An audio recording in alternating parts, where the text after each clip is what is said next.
Right සුබ දවසක් වේවා කියලා ප්‍රාර්ථනා කරනවා හැමෝටම. ඉතින් අද අපි මමම දන්නවා මේ විශේෂ කාරණයක් තියෙනවා. මොකද්ද? මෙන්න මේක CPI data release වෙන්න තියෙනවා. හරි, ඒක ගැන කතා කරන්න කලින් ඉස්සෙල්ලාම මෙන්න මේක කියන්නම්කො. මේ අපි ඊයේ රෑ ෂෙයා කරගත්ත Solana update එක. ඉතින් මේක දැන් මෙතනින් තමයි BNT එක ගත්තේ. මේ වෙනකොට පොඩි කියන්නක් කරන් තියෙනවා. මතක ඇති අපි මතක් කරා මේ චූටි ගානක කියන්නේ පොඩි මාජින් එකක් දාලා පටන් ගන්න. ඊට පස්සේ අපි මෙන්න මේ රේන්ජ් එකේ මැදින් සහ අගින් ලැඩ එක ගහමු. මේ යන විදිහ බලලා ඉවරලා එහෙම නැතුණු මොකද මේක chance එකක් තියෙනවා මේක මෙහෙම කන්ටිනියු කරන්න. මෙතන රේන්ජ් එකක් තියෙන අපිට එක්සැක්ට් පොයින්ට් එකක් ගන්න අමාරුයි මේ වෙලාවේ මෙතන. ඒ නිසා තමයි මේ රේන්ජ් එකක් අල්ලලා තියෙන්නේ. එතකොට අපි කරන්න ඕනේ දේ තමයි මොකද්ද? ලැඩර් කන්සෙප්ට් එක යූස් කරන එක. කියන්නේ මෙන්න මෙහෙම රේන්ජ් එකේ මුලින් පොඩි කොටසක් අරගෙන ඊට පස්සේ රේන්ජ් එකේ මැදට ආවහම තව කොටසක් අරගෙන අගින් තව කොටසක් ගන්න එක. ඒ කියන්නේ ඔයා ට්‍රේඩ් එකකට දාන්න වෙන් කරන්නේ ඩොලර්ස් 10 නම් මුලින් ඩොලර් දෙකකින් වගේ අරගෙන රේන්ජ් එකේ මැදින් දෙකකින් අරගෙන ඊටු ටික යටින් ගත්තම හරිය. එතකොට ලස්සන රේන්ජ් එක අපිට මැනේජ් කරගන්න පුළුවන්. ඉතින් ඔන්න ඔක තමයි Solana එකේ තත්ත්වය. ඊට අමතරව අපි දුන්නා ADA chart එක. එහෙම නැත්නම් Cardano වලත් මෙන්න entry ළඟටම ආවා. නමුත් catch කරගත්තේ නැහැ. ඊට පස්සේ up movement එකක් ගත්තා. හරිද? ඒ වුණාට අපි entry ගත්තේ නැහැ. මොකද අපේ point එකට ආපු නැති නිසා මේක තව ඉඩ තියෙනවා. මේ ලෙවල් එකට එන්න ඊට පස්සේ අපිට ලෝ එක අල්ල ගන්න පුළුවන්. මොකක් හරි හේතුවක් හන්ද බැරි වෙලා හරි. ඒ කියන්නේ ගොඩක් ඉඩ තියෙනවා මෙන්න මේ ලෝ එකට අවිලා මේ ලෝ එක මෙහෙම කන්ටිනියු වෙන්න. එහෙම නැතුව මේක කෙලින්ම ගිහිල්ලා මේකත් බ්‍රේක් කරගෙන මෙතනට ගියොත් එහෙම අපිට මෙතනින් ෂෝට් එකක් අල්ල ගන්න පුළුවන්. හරිද? මේ පොයින්ට් එක තමයි වැදගත්ම පොයින්ට් එක වෙන්නේ. මේ රේන්ජ් එක තමයි අපිට වැදගත්ම රේන්ජ් එක වෙන්නේ. හරි. දැන් අපි ඊළඟට යන් අපි අද දවසේ වැදගත්ම මාතෘකාව මම කියවා මේ ගැන පොඩ්ඩක් අප්ඩේට් එකක් දෙන්නම් කියලා හවස් වෙලා. මෙන්න මෙයා. ඉස්සෙල්ලාම BTC chart එක දාන්නම්. right. හරි. කපි කරගමු දැනට. හරි. මේකට හරි මේ තියෙන long term පිළ ගහලා තියෙන ඇනලයිස් එක තියෙන්නේ. මේක swing trade එකක්. ඒ ඇනලයිස් එක නැතුව මම දැන් මේ පොඩි time frame එකේ තියෙන one day ඇනලයිස් එක තමයි මෙතන තියෙන්නේ. හරි. අපි අර ගොඩක් කාලයකට කලින් ගත්ත එක. right. මෙන්න මේ ටික දැන් කොහොම තියාගමු. මේක තියාගෙන යන්න මේ පැත්තට. අපි දන්නවා අද රිලීස් වෙනවා CPI data. මේක තමයි අද දවසේ අපිට තියෙන ක්‍රිප්ටෝ මාකට් එක පැත්තට එහෙම නැත්නම් ට්‍රේඩර්ස්ලාට තියෙන ක්‍රිප්ටෝ හෝ ෆොරෙක්ස් එක ට්‍රේඩර්ස්ලාට තියෙන වැදගත්ම නිවුස් එක තමයි මෙන්න මේක CPI data රිලීස් වෙන එක. මේ ගැන මතක් කරද්දි මුලින්ම කියන්න තියෙන දැන් මේ වීඩියෝ එක මම රෙකෝඩ් කරද්දි 5යි මම මේක 5 අමාරු විදිහට වගේ දානවා. ඔයගොල්ලෝ ඒ වගේ ටයිම් එකකට තමයි මේක දකින්නේ. එතකොට මේ data රිලීස් වෙන්නේ අද 7ටනේ.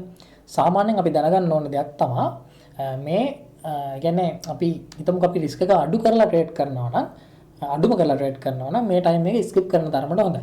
හරි එහෙම නැතුව අපි පොඩ්ඩක් රිස්ක් එකක් අරන් එන්ට්‍රි වලට යන්න අවුලක් නැත්තම් අපිට යම් කැපිටල් එකක් තියෙනවා නම් කරන්න තියෙන්නේ වෙනදා දාන ට්‍රේඩ් වලට දාන ගානට වඩා හරි අඩු ගාණක් දාන්න. ඒ කියන්නේ වෙනදා දාන ගානම ට්‍රේඩ් වලට දාන්න එපා. ඊට වඩා අඩු ගාණක් දාන්න.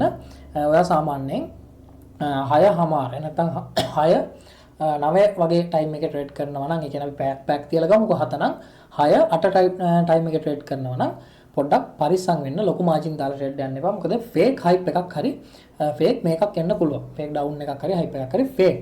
හරි ඒ කියන්නේ මේ නිවුස් එකට අදාළව ගන්න මූවමන්ට් එකක් විතරක් වෙන්න පුළුවන් මාකට් එකේ දීර්ඝ කාලින ට්‍රෙන්ඩ් එක නොවි. හරිද? ගොඩක් වෙලාවට ඒක තමයි අත්‍තරම වෙන්නේ.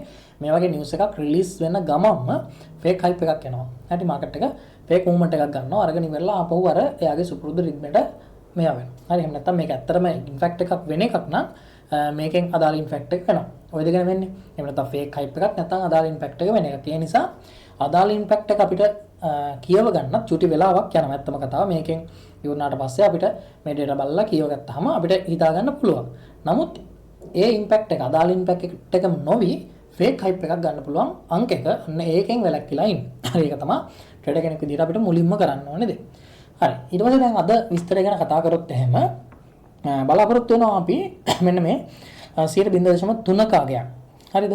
CPI එක කියන්නේ CPI එක අපි දන්නවා consumer price index එක මම කලින් වීඩියෝස් කරලා තියෙනවා. කාට හරි අමතක නම් කමෙන්ට් එකක් දාගෙන යන්න consumer price index එක කියන්නේ මොකක්ද කියන එක ගැන මම දාගෙන යන්න. හරිද? මම වෙනම වීඩියෝ එකක් කරන්නම්. කමෙන්ට් එකක් දාගෙන යන්න මම වෙනම වීඩියෝ එකක් ඒක ගැන කියන්නම්. right මේ CPI රිලීස් වෙන්නේ සාමාන්‍යයෙන් මෙන්න මේ විදිහට report 3ක් විදිහට. ඉතින් මේ report 3ෙම අපි බලාපොරොත්තු වෙනවා 0.3ක අගයක් 0.3ක අගයක් සහ 2.7ක අගයක්. එතකොට මෙන්න මේ බලාපොරොත්තු වෙන අගයට වඩා වැඩි අගයක් මතක තියාගන්න මේ බලාපොරොත්තු වෙන අගයට වඩා වැඩි අගයක් ආවොත් එහෙම ඇක්චුවල් අගය වුණොත් එහෙම ඒක වාසි වෙන්න පුළුවන් මොකටද? US ඩොලර් එකට. මෙන්න මේ USD එකට. හරි හොඳට මේ කියන කාරණේ මතක තියාගන්න. මීට වඩා වැඩි අගයක් ආවොත් මොකටද ඒක වාසි සහගත වෙන්නේ? USD එකට. එහෙම නැත්නම් ක්‍රිප්ටෝ වලට නෙමෙයි. හරිද? US ඩොලර් එකට වාසි සහගත වෙන්න පුළුවන් මීට වඩා වැඩි අගයක් ආවොත් එහෙම. ඒකේ තේරුම මොකද්ද? ක්‍රිප්ටෝ වලට වාසි සහගත වෙන්න පුළුවන්. හරි forex market පැත්තට කතා වෙනයි. ක්‍රිප්ටෝ වලට වාසි සහගත වෙන්න පුළුවන් මීට වඩා වැඩි අගයක් ආවොත් එහෙම. මොකද ක්‍රිප්ටෝ වලට මේ ෆන්ඩමෙන්ටල් නිවුස් යන්නේ US ඩොලර් එකට යන පැත්තට අනිත් පැත්තට. ඔන්න ඕක සරලව මතක තියාගන්නකෝ. ඒයි කියන එක අපි කතා කරමු. හරි කතා කරලා තියෙනවා කලිනුත්. ඔයගොල්ලන්ට අමතක නම් දාගෙන යන්න.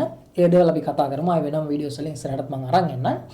දැන් මතක තියාගන්න මෙන්න මේකට වාසි සහගත නිවුස් ක්‍රිප්ටෝ වලට බලපාන්නේ අවශ්‍ය සහගත. ඒ නිසා මේකට වැඩි අගයක් ආවොත් මේ ඇක්චුවල් අගය වුණොත් මේ ફોකස් කරන අගයට වඩා වැඩි අගයක් ඒක වාසි ක්‍රිප්ටෝ වලට USD වලට වාසි වෙන නිසා. හරි. එතකොට ඊළඟට අපි හිතුවොත් මේකට වඩා මොකද්ද අඩු අගයක් ආවොත් එහෙම අන්න එතකොට ක්‍රිප්ටෝ වලට මොකද්ද ක්‍රිප්ටෝ වලට වාසි සහගත වෙන්න පුළුවන්. ඒ තත්ත්වය ඉතින් ඔන්න ඕක මතක තියාගන්න. මේක අවධානයෙන් ඉන්න. මම මේ ඉන්නේ forex factory එකේ. තව investing.com නම් sites ගොඩාක් තියෙනවා. ඔයගොල්ලන්ට මේ news එක ගන්න පුළුවන්. ඒ අරගෙන ෆිල්ටර් කරලා මෙන්න මේ අදාළ news ටික තියාගෙන පොඩ්ඩක් touch එකේ ඉන්න. මොන වගේ movement එකක් ගනීද කියලා. දැන් මම එන්නම් මේ මගේ පෞද්ගලික මතය ගැන. සාමාන්‍යයෙන් ওই වගේ data එකක් release වෙන වෙලාවට හරිද මම මෙන්න මේකත් දාගෙන ඉන්න මෙතනත් මට පොඩි කාරණයක් ඔයගොල්ලන්ට පෙන්නන්න තියෙනවා. right හරිද සාමාන්‍යයෙන් මේ වගේ news එකක් release වෙන වෙලාවට ළමයි market එක ඇත්තරම ගන්නේ ඒ කියන්නේ news එක release වෙන මොහොත ගන්නේ fake movement එකක් මම අර කලින් කිව්වා වගේ. ඒකට හේතුව ඒ වෙලාවේදී හරි කියවීමකින් නෙමෙයි market එක යන්නේ. ගොඩක් වෙලාවට market එක දෙපැත්ත ගහන එකක් තමයි වෙන්නේ. හරි spike වෙනවා කියලා අපි කියනවා. ඒ වගේ දෙයක් තමයි වෙන්නේ. ඒ නිසා හොඳම දේ ඔයා මේ දත්ත ගැන අවධානයෙන් ඉන්න. මේ දත් වලින් ඔයාලට යම් දෙයක් කියව ගන්න පුළුවන්. දැන් අපි CPI data වගේ ගත්තොත් එහෙම මේ CPI data එක බලපාන්නේ මේ රිලීස් වෙන මොහොතට විතරක් නෙමෙයි. හරිද? මේක මේ ඉදිරි සති දෙක තුනක ඇතුළත මේ කාලය පුරාවටම මාකට් එක යම් බලපෑම් කරන්න හේතු වෙන්න පුළුවන්. ඒ නිසා මේක අර මේ මොහොතට විතරක් ට්‍රේඩ් කරන්න මේ දත්තේ යොදා ගන්න එක එච්චරම සාර්ථක නැහැ.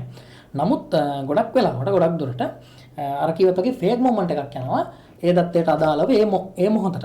ඉතින් ඕකල්ලලත් අපිට ට්‍රේඩ් කරන්න පුළුවන්. හැබැයි ඒක මාරම රිස්කි. ඒ නිසා තමයි මම අර කිව්වේ හරි ට්‍රේඩර් කෙනෙක් නම් මේ වගේ වෙලාවට ස්කිප් කරලා හිටියට කමක් නැහැ. ඒකම ගොඩක් වෙලාවට කරන්නේ ට්‍රේඩර්ස්ලා. එහෙම නැතුව දැන් අපි හුරු වෙලා තියෙනවා නැත්තරම මම වුණත් එහෙම කියවලා මම වුණත් ඔය මූවමන්ට් අල්ලලා ට්‍රේඩ් කරන්න යම් විදිහට පෙළඹෙනවා. ඉතින් ඒක අපි මනුස්ස ස්වභාවයනේ හරි. මේ ඒ වගේ වෙලාවට ඉතින් කරන්න ඕනේ. මම පෞද්ගලිකව මම කරන දේ තමයි ළමයි. මොකද්ද? වෙනද දානවා නම් ඩොලර් එකකට අපි හිතමුකෝ ට්‍රේඩ් එකකට වෙනද දානවා නම් ඩොලර් 20ක් වෙන් කරනවා නම් මේ වගේ වෙලාවට මම වෙන් කරන්නේ ඩොලර් 5යි. ඒ කියන්නේ සාමාන්‍යයෙන් වෙනද මම වෙන් කරන ප්‍රමාණයෙන් 4න් එකක් තමයි මම වෙන් කරන්නේ. මොකටද? කියන්නේ වෙනද වෙන් කරන ප්‍රමාණයෙන් කොච්චරද? 4න් එකක් තමයි වෙන් කරන්නේ මේ වගේ නිවුස් රිලීස් වෙන වෙලාවට. මෙන්න මේ පොයින්ට් එක හොඳට මතක තියාගන්න. හරි මේක අනිවාර්යෙන් කරන්න. මොකද මේ වගේ වෙලාවල් රිස්ක් එක වැඩි නිසා. හරි. එතකොට මෙන්න මේකට චුට්ටක් මට මේක පොඩ්ඩක් මතක් කරන්න ඕනේ. Fed watch tool එක දාගන්නවා. ඔයාලටත් එතකොට බලා ගන්න පුළුවන්. FOMC meeting එකට තව දවස් 15ක් තියෙනවා. සාමාන්‍යයෙන් මෙන්න මේ මැද කාලෙදී වෙන දෙයක් තමයි CPI data release එකත් එක්ක මේ FOMC meeting එකෙන් අපි මොකක් හරි result එකක් ඉස්සරහට ගන්නවා නම් ඒකේ අනිත් පැත්ත තමයි මේ කියන්නේ මේ මම කියන්නේ මගේ කියන්නේ පෞද්ගලික experience එකත් එක්ක මම දැකපු දෙයක් කියන්නේ. ඒ නිසා මේක තීරියක් නෙමෙයි මේක දැකපු දෙයක්. සාමාන්‍ය ගොඩක් දුරට මේ වෙලාවේ වෙන දෙයට ආත්පසින්ම වෙනස් දෙයක් මේ CPI data release එකත් එක්ක වෙන දවස් දෙකේ. කියන්නේ අපි තුමු අද CPI data release වුණොත් හෙට අනිද්දා සහ ඉංගන දෙකේ ඔන්න ඔය මෙතන ගියා කාලේ වෙන දේ FOMC meeting එකෙන් පස්සේ වෙන දෙයට වඩා ආත්පසින්ම වෙනස් දෙයක්. ඔන්න ඕක තමයි ගොඩක් වෙලාවට ඔක හරියන දෙයක්. ඔක පොඩක් වෙලා අවධානයෙන් ඉන්න. ඒ කියන්නේ මේ හැම වෙලේම වෙනවා කියන එක නෙමෙයි. ලොකු සම්භාවිතාවක් තියෙනවා ඔන්න අනිත් පැත්ත වෙන්න.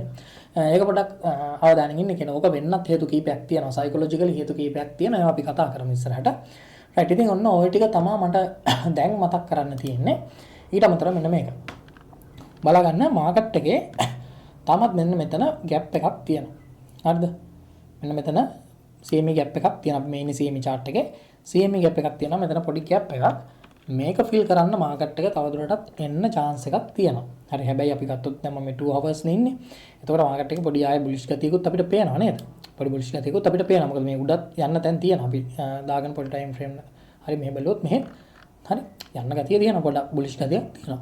නමුත් මෙන්න මේක අමතක කරන්න එපා. හරි කොච්චර බුලිෂ් ගතියක් තිබ්බත් හරි කොච්චර බුලිෂ් ගතියක් තිබ්බත් මෙයාට හොඳ හරි මේක මාකට් එකට ඩවුන් වෙන්න හොඳ හේතුවක් ආපු ගමන් මෙයා ආපහු මේක ෆිල් කරලා යන්න හරිද මේක ෆිල් කරලා යන්න එන්න ඉඩක් තියෙනවා. හරිද මේක ෆිල් කරලා යන්න එන්න ඉඩක් තියෙනවා. ඒ නිසා ළමයි ටිකක් අවධානයෙන් ඉන්න. මොකක් ගැනද? මෙන්න මේ ලෙවල් එක. හරි මේ 88800න් විතර තියෙන මෙන්න මේ ලෙවල් එක ගැන පොඩ්ඩක් ටච් එකේ ඉන්න. ඔයාලා අනවශ්‍ය විදිහට ෆෝම් වෙලා ලොන් එන්ට්‍රීස් වලට යන්න එපා කියන එකයි මේ මතක් කරන්නේ. කියන්නේ ලොන් කන්ෆර්මේෂන් ආවහම ලස්සනට අපිට එන්ට්‍රි ගන්න පුළුවන්. නමුත් අනවශ්‍ය විදිහට ෆෝම් වෙලා තියෙන වොලට් එකම කැපිටල් එකම දාගෙන දඟලන්න යන්න එපා.